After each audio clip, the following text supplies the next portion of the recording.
다시 동네에 들어가서 모든 사람들을 모아놓고 이렇게 얘기합니다. 팔팔이만 빼고 누가 내 보물을 가지고 왔는지 순순히 자백해라.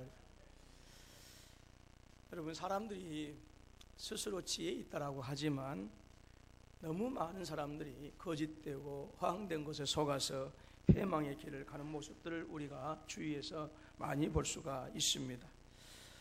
많은 백성들이 다윗을 향한 충성심을 버리고 압살롬의 반역에 가담한다라고 하는 것이 오늘 본문의 내용입니다.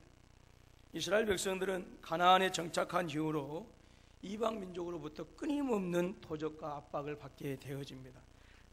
여호수아의 지도로 말미암아서 가나안 땅을 정복한 것도 사실입니다. 그럼에도 불구하고 주변의 여러 족속들로부터 민족의 정체성과 신앙의 정체성을 상실해 버릴 정도로 그렇게 심각한 지배를 당하기도 했어요. 어떤 때는 수년에서 때로는 수십 년 동안 이스라엘 백성들은 가나안 땅에서 압박과 핍박이라고 하는 서러운 역사를 가져야만 했습니다. 그래서 이스라엘 백성들은 선지자 사무엘에게 달려가서 우리도 이방인들처럼 왕을 주십시오.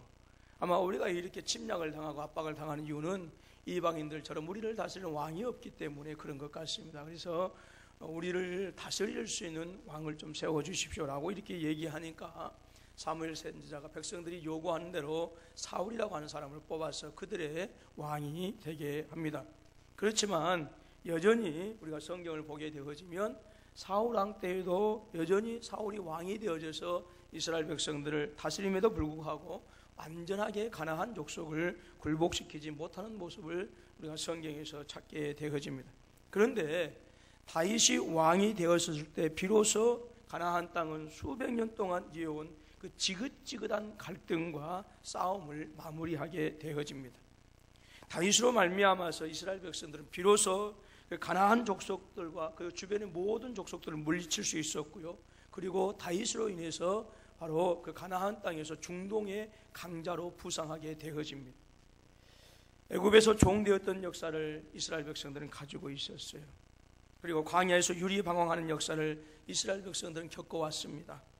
지배받고 핍박당하던 역사를 이 사사시대 때 보게 되어지면 얼마나 반복했는지 모릅니다. 그런데 그러한 역사를 마감하고 이제는 모든 족속들을 굴복시키고 도리어 그들을 다스리는 그런 이제 역사를 그들이 이제 맞이하게 되어진 것입니다. 그렇기 때문에 이스라엘 백성들에게 있어서 다윗 왕은 바로 영웅입니다. 다윗으로 말미암아서 핍박받고 소름받던 이스라엘의 역사는 거룩하고 존귀한 역사로 탈바꿈되어집니다. 지배받고 억압받던 역사가 다스리고 지배하는 역사로 바꾸어진 것입니다.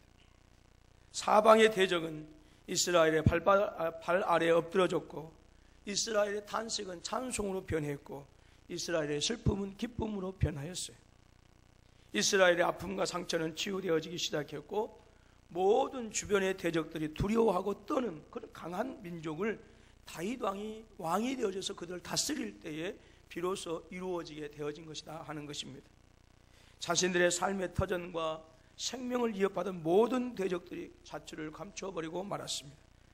그럼에도 불구하고 이스라엘 백성들의 마음은 순식간에 돌변했고 그리고 압살롬의 반역에 동참하는 패역한 일을 저지르게 되어집니다.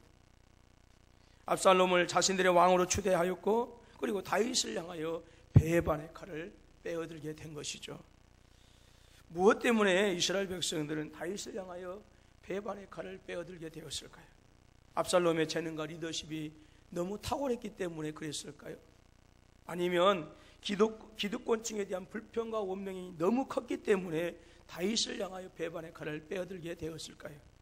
무엇 때문에 이스라엘 백성들은 그들의 영웅이고 그들을 모든 억압과 서러움의 그 핍박에서 건져낸 그 민족의 영웅을 향해서 바로 배반의 칼을 빼어들게 되었을까요?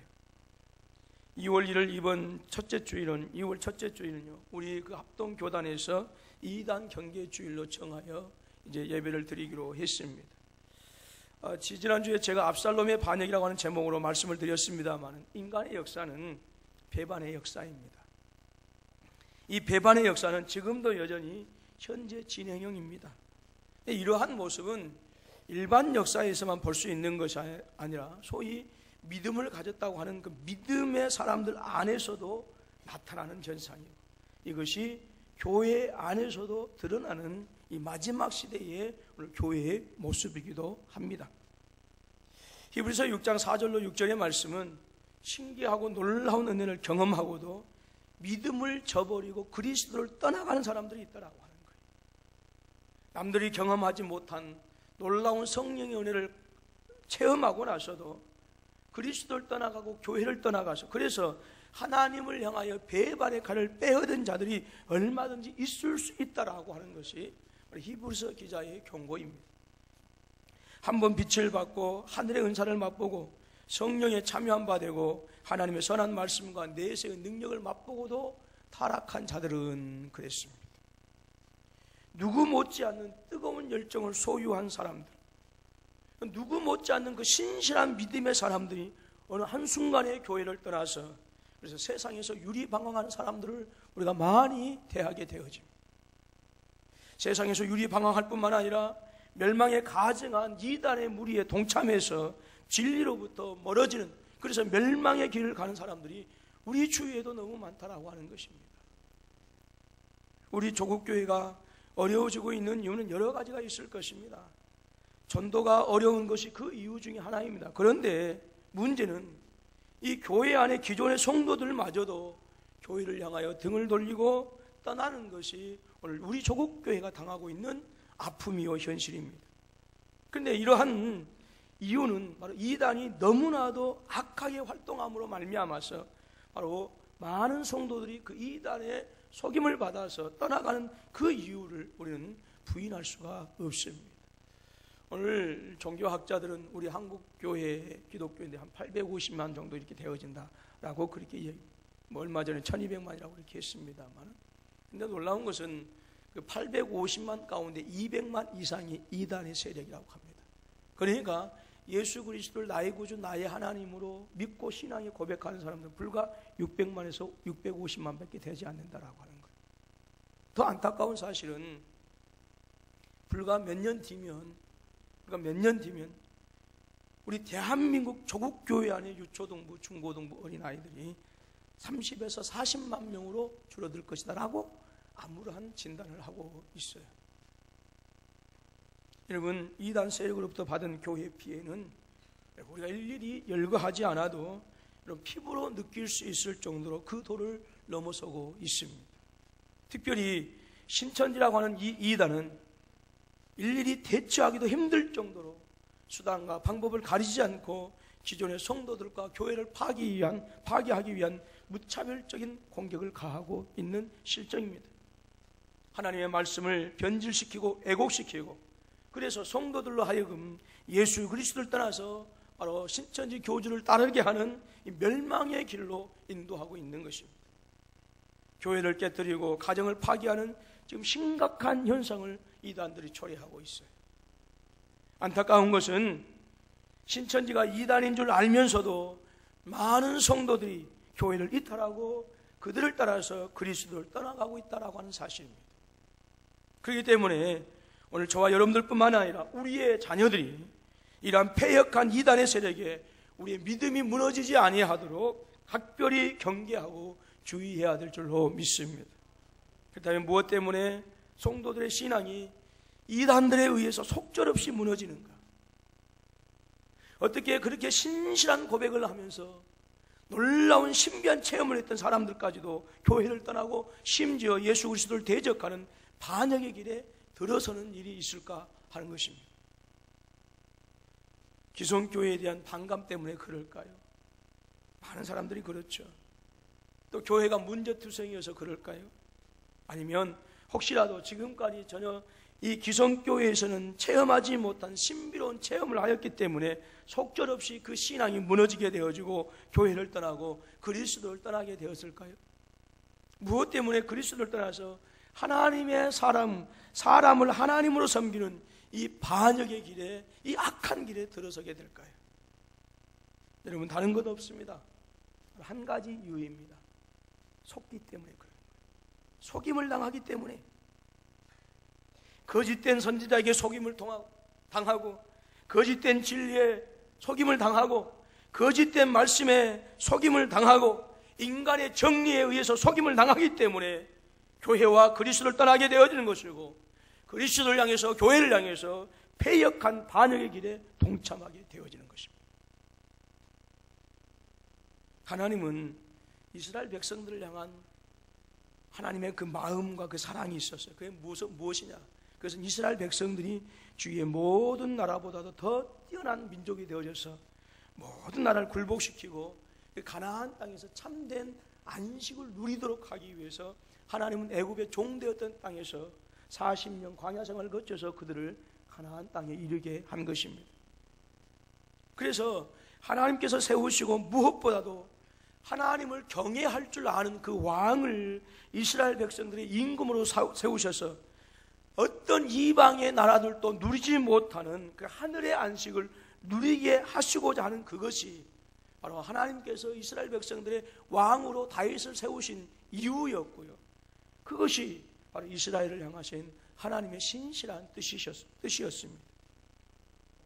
그래서 여러분, 다윗을 왕으로 세운 그것은요, 물론 다윗이 하나님의 마음에 합한 사람이었기 때문에 다윗을 너무너무 사랑하셔서 그를 이스라엘의 머리 되게 하신 그 이유도 있지만, 더 근본적으로 우리가 더 깊이 들어가 보게 되어지면 다윗을 이스라엘의 왕으로 세우신 하나님의 마음은 이스라엘 백성들에게 하늘의 평안으로 채워주시길 원하시는 이스라엘 백성들을 향한 하나님의 마음이셨다라고 하는 거예요. 그래서 이 아름다운 사역을 위하여 하나님은 다윗이 어디로 가든지 함께 하셨고 어디로 가든지 승리하게 하신 줄로 믿습니다. 다윗의 왕위가 견고하여야 모든 대적들의 도전에도 이스라엘 백성들이 바로 평안함을 누리고 안식을 누릴 수 있었기 때문에 하나님께서는 다윗이 어디를 가든지 함께 하셨고 어디를 가든지 승리하게 하신 것입니다. 여러분, 우리가 다윗을 보면 알게 되지만 그도 역시 하나님 앞에서 한없이 연약한 사람이고 불완전한 사람입니다. 여러분, 그럼에도 불구하고 다윗을 견고하게 하신 이유가 있습니다. 그럼에도 불구하고 다윗과 함께 하신 그것은 이 다윗의 승리를 통해서 이스라엘로 하여금 하나님의 다스림과 하나님의 인도하심을 맛보고 누리게 하시고자 하시는 그 하나님의 선하신 뜻이 있었기 때문에 다윗이 어디를 가든지 승리하게 하시고 그리고 어디를 가든지 함께 하신 것입니다. 그래서 하나님은 다윗을 당신의 바로 대리자로 세워주신 것이고요, 이스라엘 백성들의 목자로 세워주신 이유가 바로 거기에 있는 거예요. 이 은혜와 사랑을 통해서 이스라엘은 다윗 왕 때에 여러분 어느 시대에도 맛볼 수 없었던 그런 위대한 승리의 역사를 그들은 맛볼 수가 있었고요, 하늘의 신령한 평화를 맛보게 되어진 것입니다. 여러분, 사울 왕의 통치 때를 살펴보시기 바랍니다. 그때는 이제 사울 왕이 초대 왕이 되어졌기 때문에 국가의 기틀이 완전히 갖추어지지 못한 그런 시대였어요. 그렇지만 사울 왕의 정치를 보게 되어지면 진정으로 백성을 살피고 백성을 위하는 정치는 완전히 그의 어떤 머릿속에서 마음속에서 없는 모습을 보게 되어집니다. 이방의 도전보다도 이방의 대적들의 도전 때문에 이스라엘 백성들이 고통당하는 것이 아니라 오히려 사울의 그 마음이 오직 자신의 유익만을 위해서 자신의 왕권만을 지키기 위해서 그렇게 살았기 때문에 그 치하에서 그 왕의 통치를 받았던 이스라엘 백성들의 신임이 더 커갈 수밖에 없었던 거예요. 자신의 정적을 주기 위해서 사울은 끊임없이 군대를 동원합니다. 심지어는 제사장의 집안을 다 죽이는 처참한 살육까지도 서슴지 않고 저지르게 되어집니다. 그래서 사울 왕 아래에서 보게 되어지면 살육이 가득한 모습을 보게 되어집니다. 그리고 그의 왕권을 유지하기 위한 그의 그 야욕을 위해서 백성들 끊임없이 희생의 자리로 내모는 모습을 우리가 보게 되어집니다. 여러분, 그래서 하나님은 이 사울 왕을 폐하시고 바로 하나님 마음에 합한 다윗을 이스라엘의 왕이요 바로 목자로 세우신 것입니다. 왜요? 이스라엘 백성들에게 참된 평안을 그 가나안 땅에서 누리도록 하시기 위해서 그렇습니다. 여러분, 하나님은 사랑의 하나님이신 줄로 믿습니다. 이 세상에서 저와 여러분들이 살아갈 때에 그리스도 예수 안에서는 참된 부유함과 참된 안식을 누리도록 인도하시고 복 주시는 분, 그분이 저와 여러분의 하나님, 오늘 이 시간 우리의 찬양을 받으시고 우리의 예배를 받으시는 거룩하신 하나님, 그분이 저와 여러분의 하나님이신 줄로 믿습니다. 저와 여러분에게 참된 안식과 평안을 주시기 위해서 우리의 왕으로 오신 분이 계십니다. 바로 나의 구주, 나의 하나님 예수 그리스도이십니다. 사도 바울은 저와 여러분들의 본래 신분에 대해서 에베소서 2장 2절로 3절에서 이렇게 가르치고 있습니다. 그때의 너희는 그 가운데서 행하여 이 세상 풍조를 따르고 공중의 권세 잡은 자를 따랐으니 곧 지금 불순종의 아들들 가운데서 역사하는 영이라. 전에는 우리도 다 그 가운데서 우리 육체의 욕심을 따라 지내며 육체와 마음에 원하는 것을 하여 다른 이들과 같이 본질상 진노의 자녀였습니다 라고 하는 거예요. 그래서 이 본질상 진노의 자녀였기 때문에 저와 여러분들은 죄 가운데서 살아야 했고요, 하나님을 대적하면서 살아야 했고요, 저주와 악독이 가득한 삶을 살아야 했습니다. 본질상 진노의 자녀였기 때문에 파멸과 고생의 길을 가야 했고요, 평강의 길을 알지 못하고 살아야 했습니다. 그런 우리에게 주님께서 바로 우리의 왕으로 오신 줄로 믿습니다. 마태복음 21장 5절 말씀 보니까 시온 딸에게 이르기를 내 왕이 내게 임하나니 라고 했어요. 그리고 그 왕 대신 우리 주님께서 저와 여러분들을 이렇게 초청하십니다. 마태복음 11장 28절로 30절 말씀입니다. 수고하고 무거운 짐진 자들아 다 내게로 오라. 내가 너희를 쉬게 하리라. 나는 마음이 온유하고 겸손하니 나의 멍에를 메고 내게 배우라. 그리하면 너희 마음이 쉼을 얻으리니 이는 내 멍에는 쉽고 내 짐은 가벼움이라 하시니라 했습니다. 여러분, 우리 주님은 이 땅에서 안식만이 아닙니다. 오늘 저와 여러분들에게 영원한 안식을 보장해 주신 줄로 믿습니다. 계시록 22장 1절로 5절 말씀 보니까 또 그가 수정같이 맑은 생명수의 강을 내게 보이니 하나님과 및 어린 양의 보좌로부터 나와서 길 가운데로 흐르더라. 강 좌우에 생명나무가 있어 12가지 열매를 맺되 달마다 그 열매를 맺고 그 나무 잎사귀들은 만국을 치료하기 위하여 있더라. 다시 저주가 없으며 하나님과 그 어린 양의 보좌가 그 가운데 있으니 그의 종들이 그를 섬기며 그의 얼굴을 볼 터이요 그의 이름도 그들의 이마에 있으리라. 다시 밤이 없겠고 등불과 햇빛이 쓸데없으니 이는 주 하나님이 그들에게 빛이심이라. 그들이 세세토록 왕노릇 하리로다. 할렐루야. 여러분, 그들이 세세토록 왕노릇 한다라고 하는 그것은 저와 여러분들을 말씀하고 있는 거예요.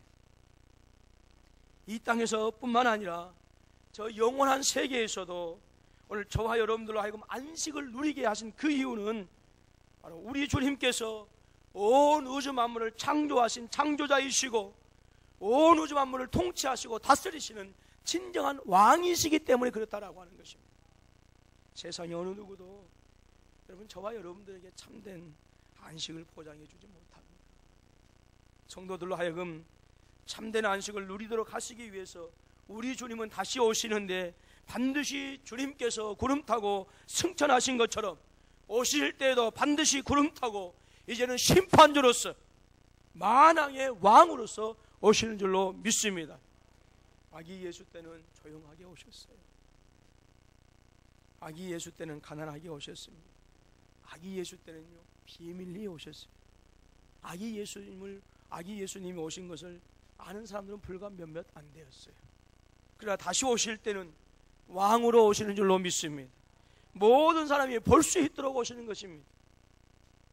이 땅에 처음 오셨을 때는 사람의 몸을 빌어서 오셨어요. 그러나 다시 오실 때는 구름 타고 오십니다. 사도행전 1장 9절로 11절 말씀입니다. 이 말씀을 마치시고 그들이 보는데 올려져 가시니 구름이 그를 가리어 보이지 않게 하더라. 올라가실 때에 제자들이 자세히 하늘을 쳐다보고 있는데 흰옷 입은 두 사람이 그들 곁에 서서 이르되 갈릴리 사람들아 어찌하여 서서 하늘을 쳐다보느냐. 너희 가운데서 하늘로 올려지신 이 예수는 하늘로 가심을 본 그대로 오시리라 하였느니라.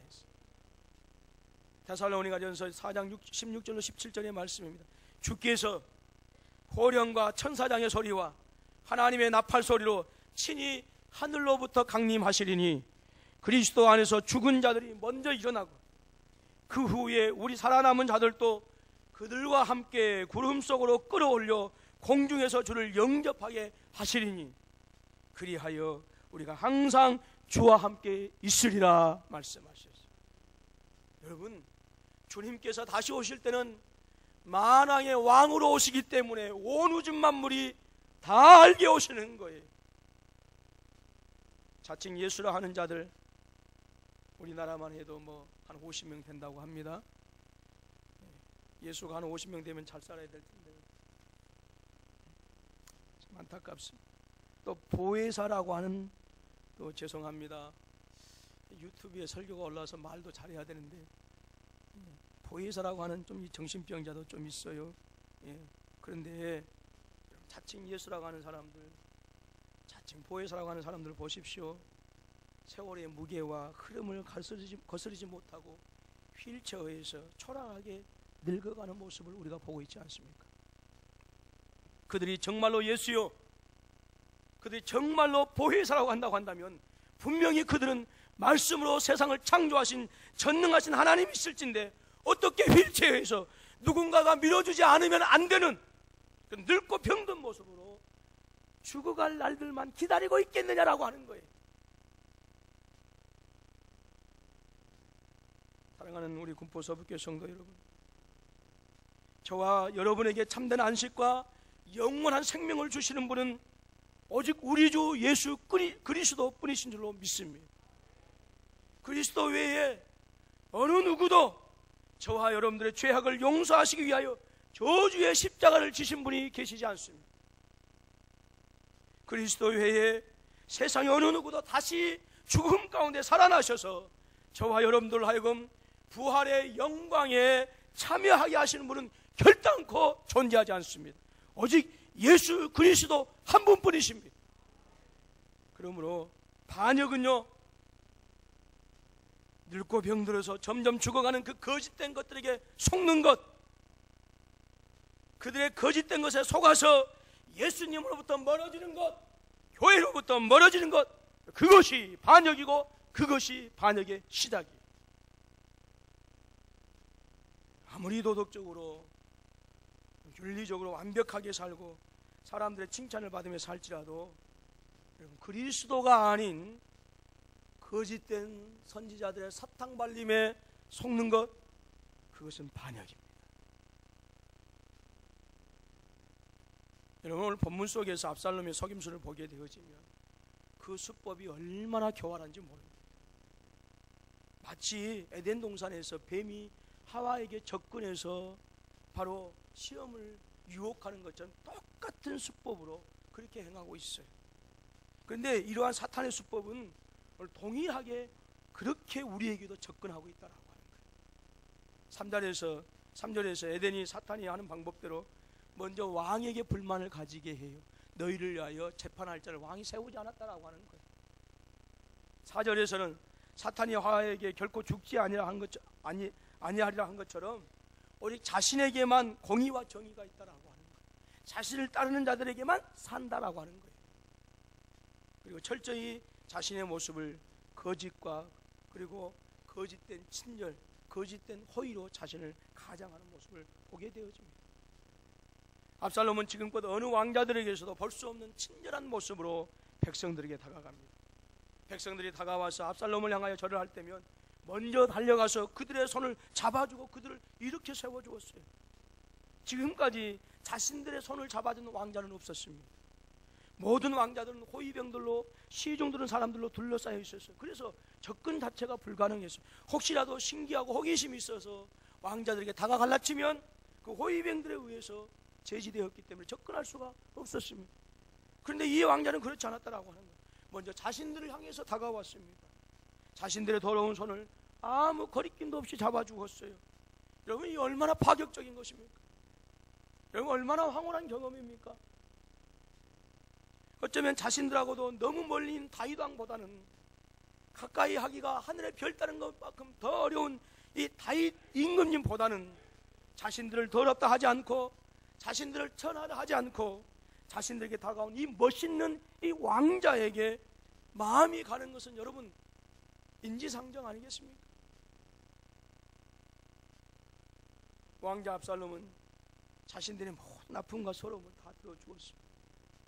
자신들의 눈물을 닦아주었고요, 자신들의 억울함과 아픔으로 들썩거리는 그 자신들의 그 흐느끼는 등을 토닥토닥하면서 그럴 수 있어, 그럴 수 있어 안아주었어요. 멋있는 왕자였어요.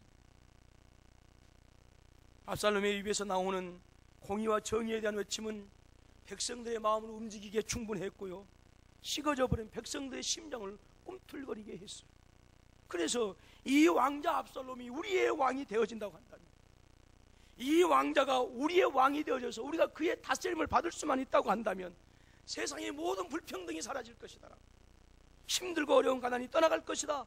부와 명예와 권세도 우리의 것이 되어질 것이다 라고 하는 이 환상에 젖어들게 되어집니다. 뿐만이 아닙니다. 압살롬은요, 당시 미스터 이스라엘이었어요. 얼마나 아름다웠는지요. 그 외모에 속지 않는 사람이 없었어요. 사무엘하 14장 25절 26절에 보니까 압살롬의 외모에 대해서 이렇게 증거합니다. 온 이스라엘 가운데서 압살롬같이 아름다움으로 크게 칭찬을 받은 자가 없었으니 그는 발바닥으로부터 정수리까지 흠이 없습니다. 그의 머리털이 무거움으로 연말마다 깎았으며 그의 머리털을 깎을 때에 그것을 달아본즉 그의 머리털이 왕의 저울로 200세겔이었더라. 혹시 여기 앉아있는 저와 여러분 가운데 머리에서부터 발바닥까지 흠이 없으신 분 계십니까?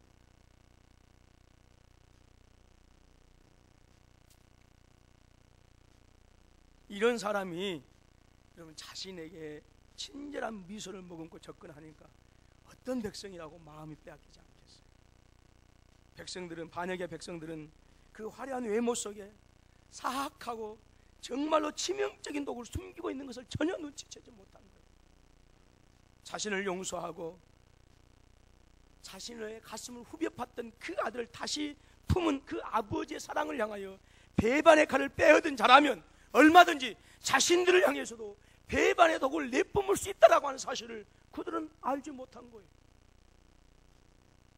반역한 백성들은 압살롬의 사악하고 거짓된 예에 무엇이 진실인지 무엇이 거짓인지 전혀 분간하지 못하고 자신들의 삶을 맡겼고 그 황된 거짓말에 자신들의 마음을 빼앗겼고 자신들의 현재의 삶을 맡기고 미래를 맡겨버리는 어리석음을 범하고 만 것입니다. 그 사악하고 흉폭한 손에 자신들의 운명을 내어 맡긴 거예요. 여러분, 아무리 착한 심성의 소유자라 할지라도요, 사탄에게 속임을 당하면 반역의 칼을 빼앗을 수밖에 없습니다. 아무리 공의와 정의가 충만하다 할지라도 거짓 선지자에게 속아버리면 그들이 외치는 공의와 정의는 도리어 선한 사람들을 죽이는 결과를 가지고 올 수밖에 없다라고 합니다. 아무리 높은 학문과 지혜의 소유자라 할지라도 속임을 당하게 되어지면 다른 선한 이들을 죽이는 날카로운 창으로 변할 수밖에 없습니다. 이스라엘 백성들이 압살롬의 반역에 동참한 것은 압살롬을 지지한 사람들의 그 무력에 의해서 어쩔 수 없이 울며 겨자 먹기식으로 동참한 것이 아니었어요. 압살롬의 거짓된 입술에 속았고 그리고 허황된 사기극에 놀아나서 그들은 다윗을 향해서 반역의 칼을 내꼽게 되어진 것입니다. 여러분, 그러므로 반역은 다른 것이 아닙니다. 거짓된 말씀과 진리에 속임을 당하는 것, 마음을 빼앗기는 것, 그것이 바로 반역입니다. 오늘 우리 시대에 가장 강하게 역사하는 영은 바로 미혹의 영입니다. 속이는 영입니다. 제자들이 주님께 다가와서 주님 다시 오실 그때에 어떤 일이 일어나겠습니까? 라고 물어볼 때 주님은 제자들에게 이렇게 대답하십니다. 너희는 사람의 미혹을 받지 않도록 주의하라. 많은 사람이 내 이름으로 와서 이르되 나는 그리스도라 하여 많은 사람을 미혹하리라. 거짓 선지자가 많이 일어나 많은 사람을 미혹하겠으며 라고 했어요. 사도 바울도 이렇게 증거합니다. 사탄도 자기를 광명한 천사로 가장하나니라고 했어요. 명심하시기 바랍니다. 에덴 동산의 뱀도 그랬습니다. 압살롬도 그랬습니다. 오늘 우리를 유혹하고 무너뜨리려고 하는 이단도 똑같이 그들의 혀는 너무나 매끄럽고 너무나 그들의 모습은 친절하다라고 하는 거예요. 그래서 그 거짓된 혀와 간사한 입술의 마음을 빼앗기고 결국은 영혼까지 도둑질 당하는 불쌍한 영혼들이 너무 많아요. 그래서 교회를 비판하고 자신들에게 진정한 구원과 생명이 있다고 유혹합니다. 기도원에서 이런 사례가 있었습니다. 집사님, 조금 전에 기도 시간에 보니까 집사님 어깨에 쌍무지가 걸쳐 있었어요. 하나님께서 집사님을 크게 사용하시고 축복하시려나 봐요. 이 말 들은 여자 성도가 너무 감격스러웠어요. 그래서 자기가 조금 전에 한 기도의 제목이 이루어졌나 보다 라고 이렇게 확신이 들었습니다. 너무 고마워서 그렇게 인사를 하는 분에게 너무 감사합니다. 이렇게 인사를 하니까 그 말이 끝나기가 무섭게, 그런데 집사님, 그 무지개 끝에 보니까 어두운 그림자가 있던데 혹시 힘드신 일이 있으신가요? 꼭 응답받아야 할 기도 제목이 있나요? 라고 말합니다. 조금 전에 감동은 사라지면서 염려가 몰려옵니다. 집사님, 우리 함께 기도해요. 제가 받은 은사가 있는데 함께 기도해 드릴게요. 연락처 교환하시지요 라고 말을 하였고, 그 성도는 아무 의심 없이 연락처를 교환하였고 나중에 신천지에 가서 있는 자신의 모습을 발견했다고 합니다. 여러분, 교회에서 공식적으로 인정하지 않는 성경 공부에 가자고 부탁하는 사람이 있습니까? 혹시 담임 목사님께는 말씀하지 말고 우리끼리 집회에 가자거나 또 신앙 상담을 받거나 하자고 하는 그러한 사람이 있습니까? 혹시 주위에 그런 분 계세요? 교회에 출석을 하면서 열심히 봉사는 하지만 늘 불평과 불만이 가득하고 목사님이나 교회 중직자나 전도회장, 구역장이나 간사, 교회 직원 등에 대해서 은근한 불평과 불만을 늘어놓는 사람이 있으십니다. 여러분, 이스라엘 백성들은 의도하였든지 의도하지 않았든지 압살롬에게 속임을 당하였던 사람들은 모두가 다윗 왕을 향하여 반역의 칼을 빼앗은 결과를 낳았습니다. 그리고 결국은 처참한 죽임을 당하였어요. 그들이 원하는 세상을 이루기 위해서 그들은 압살롬의 반역에 가담하였어요. 압살롬을 자신들의 미래로 여겼습니다. 희망으로 삼아서 다윗 왕을 향해서 반역의 칼을 빼앗들었지만 돌아오는 것은 죽음뿐이었습니다. 너무나 큰 고통을 맛보아야 했던 거예요. 신천지로 인해서 얼마나 많은 가정이 말로 할 수 없는 고통과 아픔 속에서 지내고 있는지 모릅니다. 영혼의 안식을 누리기 위해서 신천지를 찾아갔지만 실상은 그 주변의 사람들에게는 감당할 수 없는 아픔과 씻을 수 없는 상처를 주고 있는 것입니다. 그러므로 어떠한 경우에도 거짓된 속임수와 거짓된 친절과 거짓된 말씀에 속지 마시기를 주님의 이름으로 부탁합니다. 예수님은 저와 여러분들의 왕이십니다. 그러므로 예수님께서 예수님에게서 그 마음을 돌이킨다라고 하는 그것이 속임을 당하는 것이고 그것이 반역입니다. 예수님은 교회를 통하여 당신의 나라를 확장해 가십니다. 그러므로 교회에게서 마음을 돌이킨다라고 하는 것이 반역입니다. 그것이 속는 것입니다. 다윗에게도 역시 연약하고 부족한 것이 있었습니다. 그럼에도 불구하고 하나님은 다윗을 이스라엘의 왕으로 인정하시고 세우셨어요. 압살롬이 아닙니다. 주님이 오시기 전까지는 이 땅의 교회 역시 불완전할 수밖에 없어요. 불완전할 수밖에 없어요. 여러분, 교회 수없이 많은 문제들 있을 수밖에 없습니다. 여러분, 저와 여러분들을 교회에 들어오자마자 세례받는 그 순간부터 천사로 변하는 거 아니에요. 어떤 분들 착각해요. 교회 문을 들어서는 그 순간 천사로 변하겠지. 근데 당신은 천사로 변하지 않으면서 다른 사람들한테 또 요구해요. 아니에요.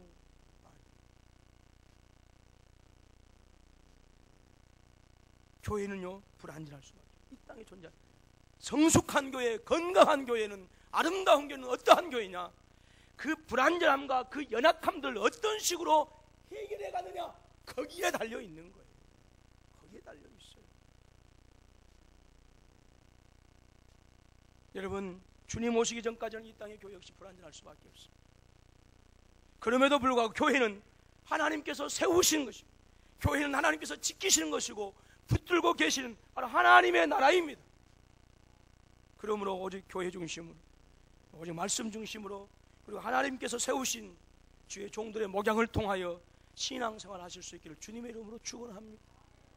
저를 보시면 좀 겸손하게 인사도 좀 하시고, 담임 목사 앞에서 고개 뻣뻣이 들고 죄송하지만 교만해봐야 그게 무슨 소용이겠어요. 자, 다시 한번 차렷 경례. 아니, 눈도 안 마주친 분이 계시더라니까. 한 달이 지났는데. 내가 너를 지명하여 불렀나니 한번 지적해 볼까요? 여러분, 우리가 이렇게 한다고 한다면 우리의 영혼은 안식을 누리면서 더욱더 아름다운 모습으로 그리스도를 닮아가는 선한 은혜가 저와 여러분들 가운데 넘치게 될 줄로 믿습니다. 우리 그리스도만이 나의 생명입니다. 우리 그리스도만이 나의 구원이십니다. 예수 그리스도만이 나를 위하여 십자가 지셨어요. 이만희가 아닙니다. 정명석이도 아니고 안산홍이도 죽었지만 아닙니다. 여러분, 패역한 이단들에 속지 마십시오. 미혹의 영이 활개치고 있는 이 시대에 미혹되지 않도록 여러분 온전한 진리를 분별해서 그리스도와 함께 동행하는 거룩한 삶을 살아갈 수 있도록 우리는 끊임없이 기도해야 됩니다. 사기를 당하게 되면 여러분 어떻습니까? 평생 동안 쌓아놓은 모든 삶이, 모든 공동탐이 순식간에 무너져 내리잖아요. 마귀에게 속으면, 거짓 선지자에게 속으면 이 땅에서의 생애뿐만 아니라 영원한 생명까지 도둑질 당한다라고 하는 것을 명심하시고 또 명심하시길 바랍니다. 특별히 여러분 구역의 모임에 열심히 모이시길 바랍니다. 우리 교단의 구역공과는 교리를 그 중심 내용으로 공부하도록 되어 있어요. 그래서 여러분 열심히 참여하시면 온전한 교리를 배울 수가 있습니다. 혹시라도 제가 금요일날 말씀드렸습니다마는 구역장님들 그냥 읽어만 준다 하더라도요, 열심히 읽으세요. 열심히 읽으세요. 열심히 들으시면 됩니다. 그러면 그 공부가 나의 믿음을 더욱더 단단하게 할 줄로 믿습니다. 그리고 광고 나가겠습니다마는 여러분 성경 공부에 함께 해주시길 바랍니다. 분명히 흔들리는 나의 믿음을 확실하게 붙잡아주는 역할을 하게 될 것입니다. 여러분 악하고 천박하고 패역한 헛된 속임수에 넘어가지 않게 되어지는 거예요.